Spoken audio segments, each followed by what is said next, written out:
The kingdom of heaven is like. This is something Jesus says not just once, but several times. Just what is the kingdom of heaven really like? Welcome to Word for the Week, Season 3, Episode 2. Join us as we apply the ground rules of understanding parables. Today, we explore the parables of the hidden treasure and the pearl of great price. Well, welcome to Word for the Week, and I apologize that my beautiful side isn't here today with me, but Kathy's still on the mend from some pretty serious sickness she had over the week, but she's doing well. Thank you for your prayers for those out there in the prayer chain. She's headed in the right direction. So, being on my own this week, I decided to go a little bit sci-fi, and just by happenstance, I came across some AI on the web, and I got this crazy idea. Well, most of us, just to kind of set the picture here, are familiar with AI or artificial intelligence to some degree. It's the big thing nowadays. But just to touch on the basics a little bit, it uses pretty powerful computers, for example, and this is, I guess, more for nerds, like myself, the high-end Dell 7920 workstation can run you around $20,000, but in this machine is a dual Intel Xeon platform processor with 28 cores, 56 threads, and a clock speed up to 4 gigahertz. And as Tim the Toolman Taylor used to say, that's really something. Anyway, the workstation then applies some version. There's different types, I think really 4 different types of machine learning software that allows the computer to do a number of various human-like things, as in hold a spontaneous conversation, formulate insights into large amount of data, or even take your words and then create a visual representation of what you said and form some type of rather fine art. So here was the idea I came up with. What if we took, say, the 2 parables of Jesus we're working on today, fed them into an AI, and then see what it came up with? And then take a look at the art and see what the AI thinks is good art based on the teachings of Jesus. And that's really just what we did, and I think you're going to be surprised with the results. All except for one picture were from the top-ranked AI art generator that I found anyway in the web called Night Cafe. I found it addictive, to be honest. So the goal today, now, it isn't to spend a bunch of time critiquing AI's art. What it's really, the AI is just a launching point to look at these 2 parables that we're considering today. And before we even get into the parables, what I'd like to do is kind of summarize the 7 ground rules we covered last week. If you want them in detail or some explanation, I just encourage you to go back, look at last week's Word episode, and you get them. But anyway, summary, quick guide. Here are the 7 ground rules of understanding parables. Ground rule 1. Parables are a long familiar tool of the prophets, both in their imagery and in their language. 2, parables are an indirect response to a foundational question. What that means in the practical sense is that context is everything. You need that to understand. Number 3, parables are not about you. They're about God, His nature, His kingdom, His plans for us. Number 4, a parable illustrates a singular, overriding truth. There can be a lot of details in a parable, but usually they're meant to simply make the story more compelling, or as I like to say, it makes it a sticky story. Number 5, parables use 1 to 3 characters, and as a general rule, the more characters, the more pointed the parable will be. Parables are for those with ears to hear, not for hearts that have grown dull, quote unquote. Number 7, parables require more than ears. They require feet that will move in response. So that's basically the ground rules for understanding and making use of any parable. So onward and upward with our parables today. The two we are looking at today are the parables of the hidden treasure and the parable of the pearl of great price. And they are really, we're looking at both of them because they're kind of like bookends to the same focus. And actually, in the bigger picture, they are two in a cluster of 7 parables, really, in Matthew 13. So let's start with the parable of the hidden treasure. And it's really just 2 simple sentences, and it's amazing what is said in 2 sentences. Matthew 13:44, we start. The kingdom of heaven is like treasure hidden in a field, which a man found and covered up. Then, in his joy, he goes and sells all that he has and buys the field. Now, here's the first thing our AI masterpiece came up with. It's depicting this treasure, this in a field.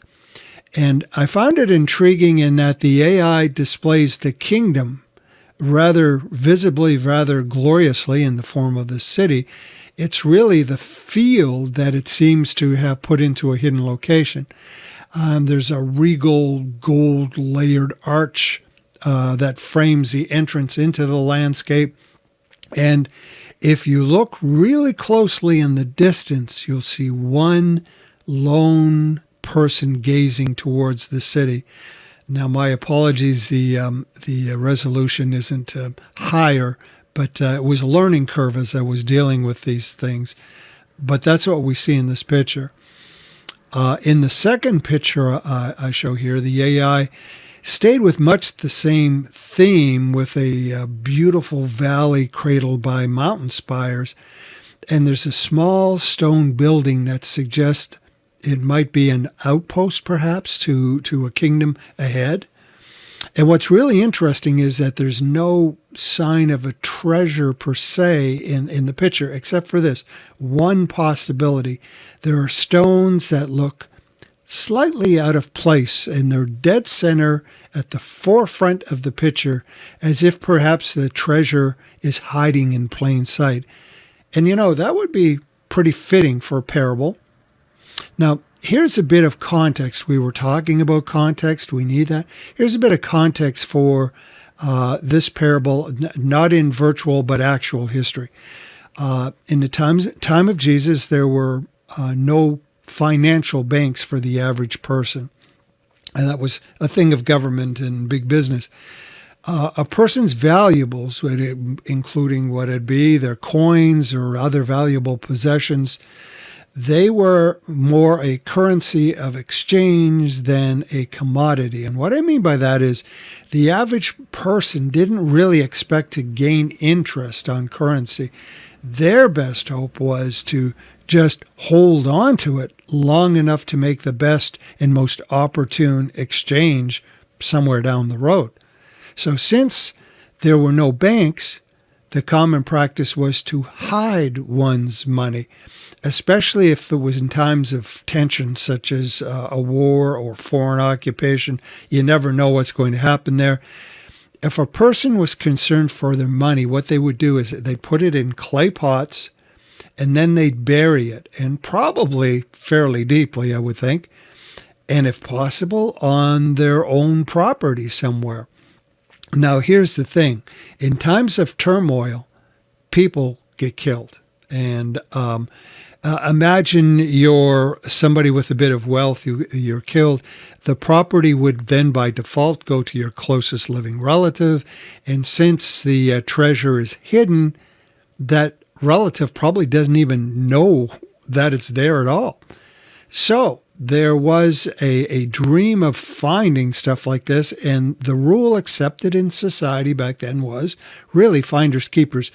If you owned the property, you owned all the contents on the property, no questions asked. So imagine if you're somebody who has a little inside knowledge, like the parable. You discovered, nobody else knows it's there, you discovered this treasure, it'd be like hitting the lottery. You wouldn't be violating law or ethics to go and simply purchase the field as best you can. Now, I love the original Greek that's used in the parable.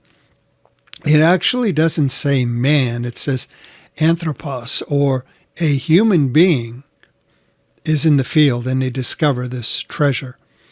He's the only one who knows it's there. It may be a nice field, we're not told, or it may be a barren field, who knows? But we know this, all in the same, because of what it contains, it's priceless. The big thing is, if he can become the legitimate landowner of this field, he will legitimately own the treasure. And that's the overriding point Jesus is making here. It's not about ethics or anything else. It's about this scenario where there is a treasure. There really is a treasure here. It's accessible to the one who realizes that it's there. But here comes the clinch. It will cost them everything to obtain it. Now, since this anthropos, this human being, this man, is willing not just to sell all, it says he will sell everything he has and more with joy. So it's obviously worth way more than anything he could pay. But can you imagine, this is just a flight of imagination here, but can you imagine how foolish that might look to others? You're going into debt for this old field, this barren field? You must be nuts. You're spending how much money to buy this? Yeah, it's total craziness to anyone who except that person who realizes what they're really buying here. You know, I wonder if this was going through the Apostle Paul's mind when he was writing to the Corinthian church. 1 Corinthians 1:18, he says, "For the message of the cross is foolishness to those who are perishing, but to us who are being saved, it is the power of God." Well, there are two other generated pictures I thought were intriguing, and I'll show you this one. Here's a picture of a landscape suspended in clouds. Now, it's quite ethereal, and it's in the middle of this landscape is a lush furrowed field, and in the field is a large red square. So I was staring at this thing for a while. Once again, I apologize. It's another one that I didn't think to, or in this case, have the ability to get in higher resolution. But the red square that's on the field looks very, very much like the tabernacle of the Exodus. And there's an interesting theological thought. It's it makes you wonder, is this a biblically solid thing to do, to depict the kingdom of God in a New Testament parable by symbolizing it with the Old Testament tabernacle? And, you know, personally, I'd say there is an argument for it, since Jesus himself professed he didn't abolish the law. He fulfilled the law and the prophets. That's fulfillment is a whole other situation. The next picture, the final one for this parable anyway, is what I first thought was a lock on a wooden chest, but it may well be an engraved leather case hidden behind a boulder or dry wood, or even a sand dune. It's a little hard to tell. Now, in experimenting with the AI, I found it was helpful to offer a human context for the scene. So I didn't just read the parable. In this one, I actually texted, "A treasure hidden in an ancient Middle Eastern field," and then let the AI deal with that. And I found this interesting. It made the field really barren. It's mainly sand dune with a little brush. And it draws an interesting perspective to the parable in this way, is that the field is completely useless except for the treasure.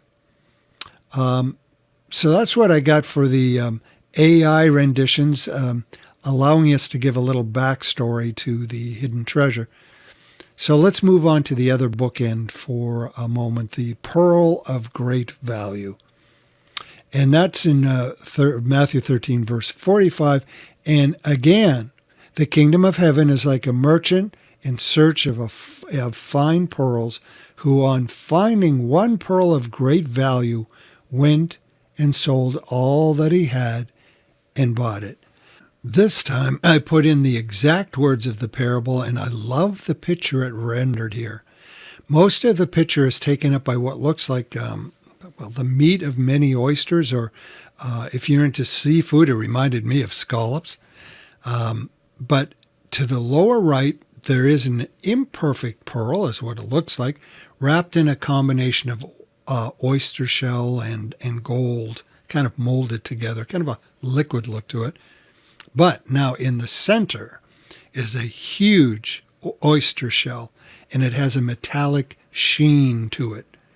And in the mirror-like finish on this metallic shell, there is the reflection of a golden city. It almost looks like gold inlay on the shell until you look closely.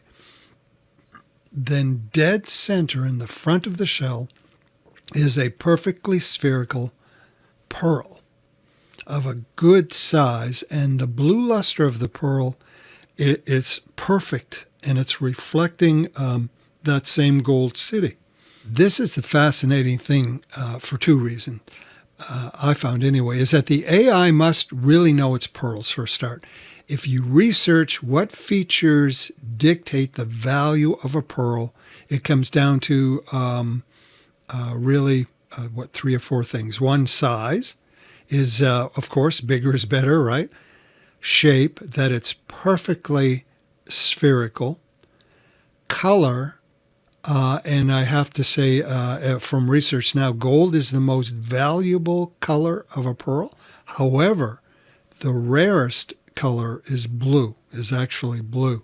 And then luster, which of course is what the pearl is made and coated with, that it gives it the proper sheen. So those things set the value of a pearl. Now, isn't it interesting that the AI thought to bring both those colors, the value of gold and the rareness of the blue, into the pearl?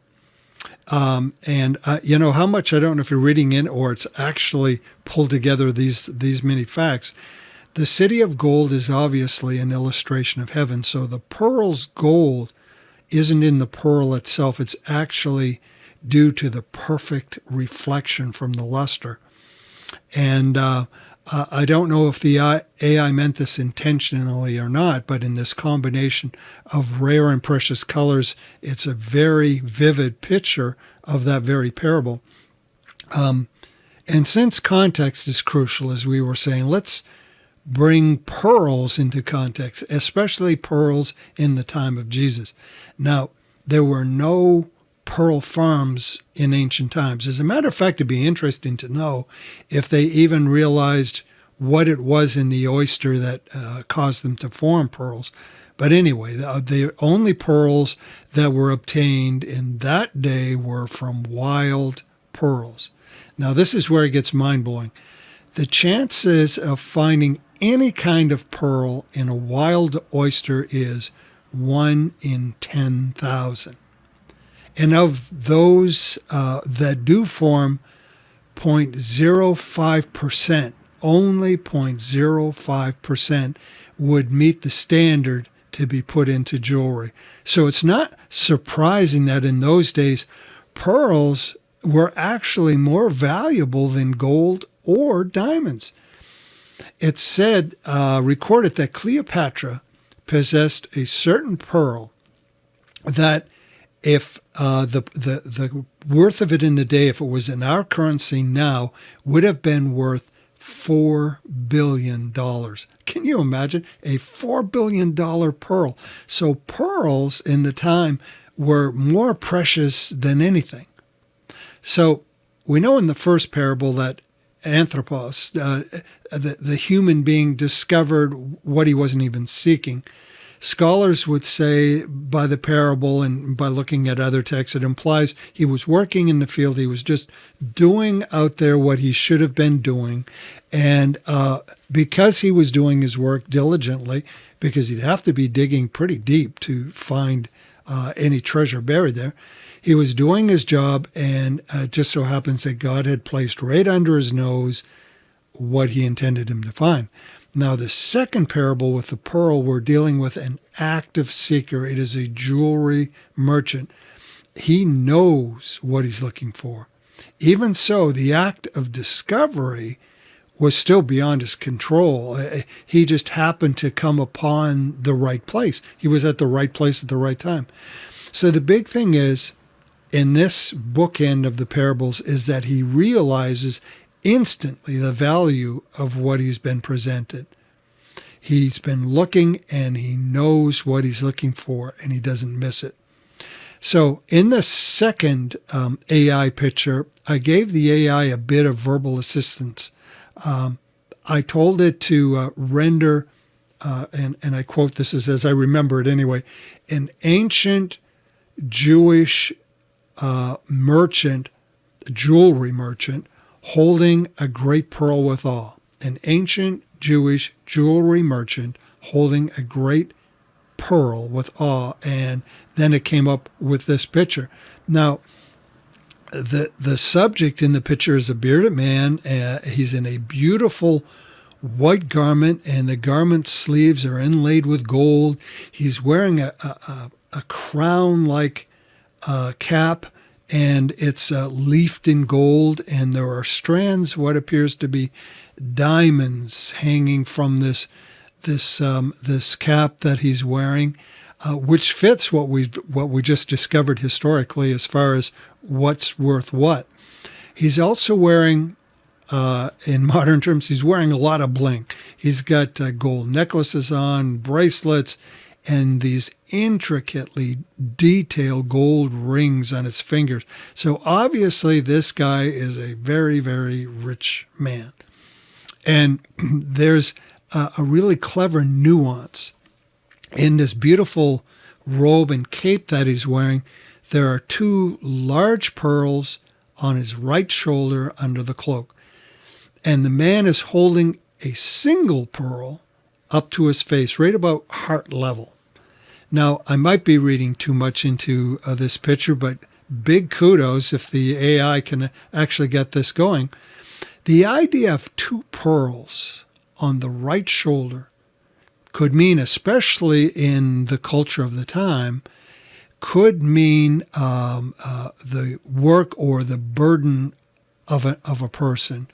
For instance, when you, in Revelation, in the apocalyptic language, read about the mark on the right hand was the means of earning a living. So the right shoulder having this, seems to make sense to me. The idea of here is the human effort in this. This is what the man has brought about in his own efforts. And then, of course, with the one pearl held up in front of his heart, of course, well, the heart depicts love.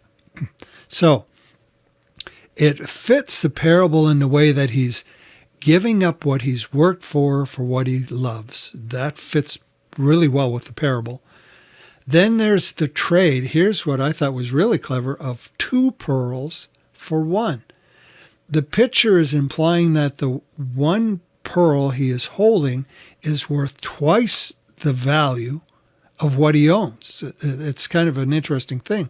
Then there's a human aspect embedded in the picture as well. The man is holding the pearl with both hands, a sign of something being precious. But not only that, there is a third hand in the picture. It's implied that perhaps it's the seller, but the third hand is supporting the merchant's hands, which are holding the pearl. It's like this pearl is extremely precious to everyone implied in the picture, both the buyer and the seller. But the thing that struck me the most in this picture was the merchant's face. He's either looking downward intently at the pearl, Or, as you know how it is, people are looking down, their eyes could be closed. So either he's looking intently at the pearl in his hands, or his eyes are closed in worship, or both. That's the impression the face gives us. And then there's just this hint of a smile on his lips. So his whole face seems to be saying, at last, I finally found it. So it's really quite an amazing picture. You sure can read a lot into it. Now, the picture, to me, actually fits better with the original Greek than our English translation does. And just a quick word study on a few things. Maybe I'll butcher a Greek word or two, or not even attempt, but I want you to catch the meaning. The transliteration is more like this: like is the kingdom of the heavens. So really, that's the way it's worded in there. The kingdom of the heavens. To an anthropoporo, to a human merchant, seeking not just fine pearls, but the word kalos margaritos sounds Spanish when I say it, doesn't it? Anyway, it means ideal pearls. And if you take that word kalos, or ideal, in the original Greek, it means surpassing, precious, genuine, approved, beautiful by reason of purity of heart and life, comforting, confirming. You look at those words, you go, wow, every one of those is a descriptor for Christ you can find in a verse somewhere. And this human merchant was seeking, then upon finding, quote, finding, another great Greek word in there. And the word find in that original Greek means to come upon, as we said earlier, but not just to discover, but to recognize what you have discovered. So what is it then that the human merchant recognized? Well, one very special pearl, as it's not just a precious pearl, a very precious pearl. The term in the original Greek means extremely valuable, very costly, of great price. That's kind of where we get the title for the parable. And what the merchant does in his realization is really lost in the English translation. What he does is kind of lost. We say, sold all he has. And that's impressive, but it's really a weak interpretation. His response was piparesco, and the meaning is the master to whom one is sold as a slave. It's a metaphor for sold under sin, giving oneself up wholly to another's will. So we're taking something that does have something of a negative twist, being under sin, but being under will, not now of the devil, but under another will. And that, of course, would be the will of God. Because if you put the whole thing together, the parable would run something like this. A human merchant was seeking precious pearls, beautiful in their purity, but he comes upon one pearl that isn't just precious, but extremely precious. So precious that he sells himself wholly to the will of another. Now, considering the context of how the parable goes, he's selling himself wholly to the king of the kingdom of heavens. In other words, like we said, to God himself. That's the price he's willing to pay. And for him, it's a very high price considering who he is and what he has. So the undergirding, overdriving truth of this bookend parable is this. The kingdom of heaven is so incredibly precious that it's worth everything, exchanging everything that a person has, that they are, to obtain it. Even more, it cannot be obtained unless we do that very thing. So, just two quick points, wrapping things up. Number one point is this. If you want to see I tried to use just a few of the better ones, or the ones that were the most depicting for me. But if you want to see the more complete collection of the AI art, just visit canancommunity.org/pictures. And there's even a comment section at the end. I'd love to know which one you thought was good, or any of them at all, or what you thought of AI art. It'd be interesting to know. Point number 2 is this. Be sure to check out the Sunday follow-up for this episode. Obviously, this is put out on a Friday, so it'll be the Sunday coming. Now, the reason I say this is because there was so much information on these 4 lines of parables. We spent all this time talking backstory and context. And like we said, for a parable, context is just crucial. You have to have that. But on Sunday, we explore how the whole paradigm applies, what the principle Jesus was getting at, how it applies to us. So you can access the episodes on Canaan's Facebook or YouTube, or visit the website canancommunity.org, all one word, Canaan Community, of course. So that's a start into the parables, the AI doing really quite a great job with them.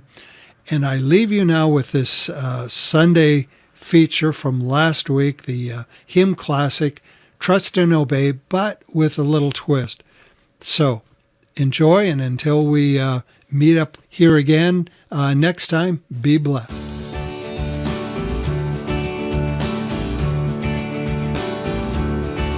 When we walk with the Lord in the light of His Word, what a glory He sheds on our way. While we do His good will, He abides with us still, and with all who will trust and obey. Trust and obey, for there's no other way to be happy in Jesus but to trust and obey.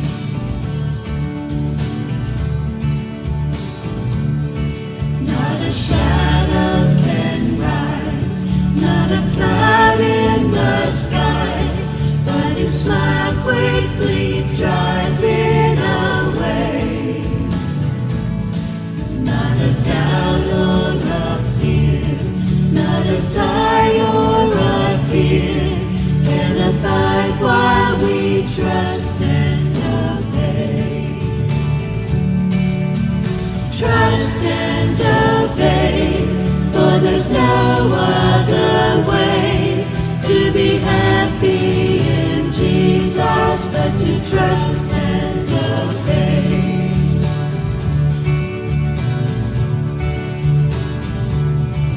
And we never can prove the delights of His love until all on the altar we lay. For the favor He shows, for the joy He bestows, for them who will trust and obey.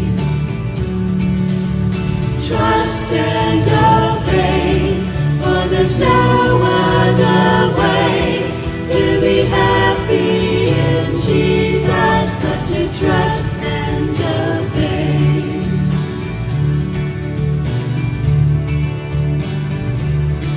Then in fellowship sweet we will sit at His feet, or we'll walk by His side in the way. What He says we will do, where He sends we will go. Never fear, only trust and obey. Trust and obey, for there's no other way to be happy in Jesus but to trust and obey. Trust and obey, for there's no other way to be happy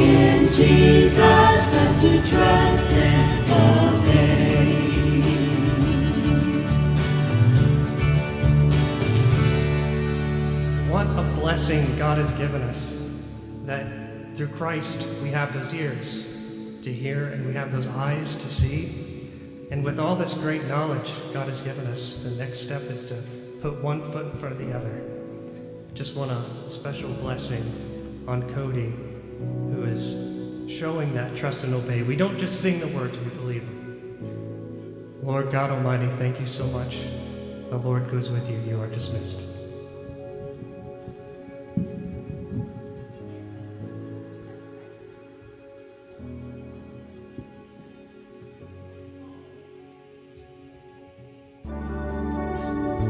You can watch Word for the Week at canancommunity.org. You can also catch our live stream on Canaan Community's Facebook, YouTube, or your favorite podcast app.